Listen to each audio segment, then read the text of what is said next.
You're welcome to my channel. Let's look at another rule governing consideration, which is the rule that consideration must be sufficient but not adequate. So in this case, the promisee's consideration does not have to be fair or equal in value to the promiser's promise. So if one party has made a bad bargain, the courts expect him or her to stick with it. So consideration must have some value and it does not have to be fair or equal. If someone makes a bad deal, they must follow through. Yeah, so this was seen in the case of Thomas versus Thomas in 1842.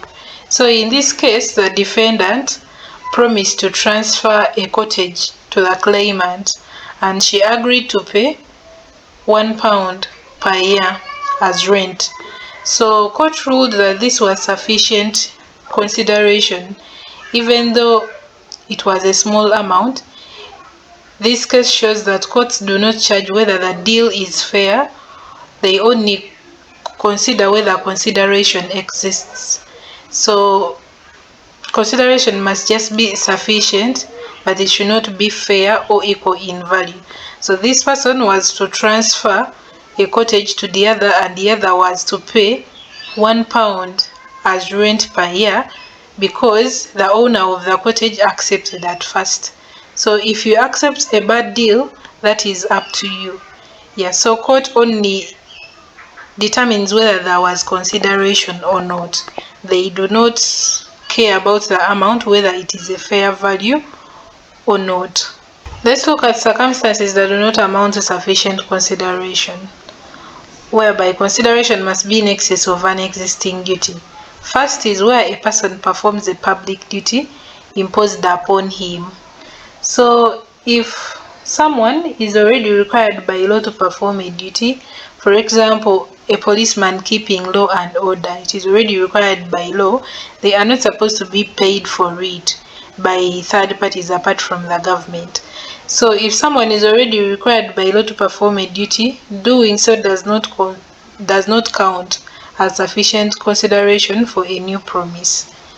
So this was seen in the case of Collins versus Godfrey in 1831. So Collins was required by law to attend court as a witness, but Godfrey promised to pay him for his time, but later he refused to pay it. So when Collins sued, the court ruled that he had not provided valid consideration because he was only fulfilling his legal duty to appear as a witness, so he was not supposed to be paid for it.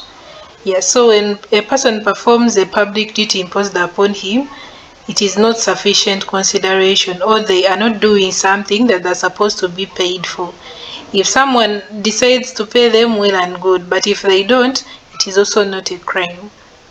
Another case is where the claimant is bound by an existing contractual duty to the defendant. So if a person is already obligated to do something by contract, simply fulfilling that duty is not valid consideration for a new promise or for new payment. So this means that if the promisee does nothing beyond what they were already required to do, they have not provided fresh consideration to support the promiser's new promise.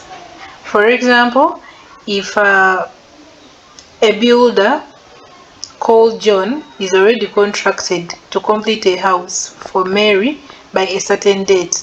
So after signing the contract, Mary promises to pay John an extra of £1,000 if he finishes the job earlier than planned.